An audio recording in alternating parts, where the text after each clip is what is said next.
on est complètement en défensive. Et moi, je dirais, Oui. il y a quelque chose qui me frappe sur l'Afrique, si vous me permettez. Attendez, Justement. attendez. Il y a quelque chose qui me frappe sur l'Afrique. Si vous voulez, j'ai le sentiment et j'ai l'impression que, en vérité, les dirigeants africains et la jeunesse africaine, dont on parle sans cesse, ne veulent plus de la France.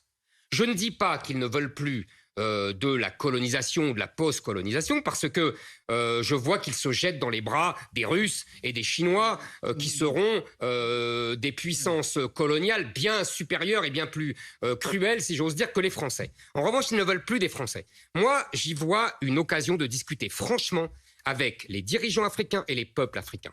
Les Africains veulent s'émanciper de la France. Nous devons, nous émanciper de l'Afrique. Nous ne sommes pas un pays africain. Oui. Et nous sommes un pays européen et nous devons cesser d'être le récipiendaire de l'excès démographique de l'Afrique. Et je pense qu'il y a vraiment une discussion de fond à avoir avec les dirigeants africains pour que, par exemple, les Maliens nous reprennent leurs ressortissants illégaux ou même légaux qui ne travaillent pas. Je veux dire, il y a une vraie discussion de fond à avoir avec ces gens, que ce soit les Algériens, les Marocains ou les Maliens. C'est ce qu'on appelle, c'est une tradition française qu'on appelle le quartierisme. Absolument.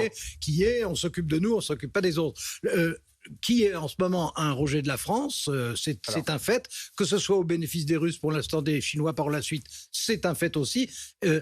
Mais l'idée, alors c'est là où c'est complètement illusoire ce que vous dites, l'idée selon laquelle, vous ne savez pas ce que je veux dire, l'idée selon laquelle on pourrait discuter avec des dirigeants et avec les peuples, on ne peut pas discuter avec les peuples dans un pays étranger. Alors, et avec les dirigeants, dirigeants, vous êtes les premiers à dire que 3 sur 4 sont des putschistes ou des gens dont on ne sait pas. Mais moi, je m'en moque, je reconnais la légitimité. Oui, d'accord. Mais c'était, je crois, important. C'est important. Mais et alors, il n'a pas beaucoup parlé de l'Afrique pendant sa campagne. Mais c'est pas vrai. ce qui se passe en France aujourd'hui, la préoccupation des Français, notamment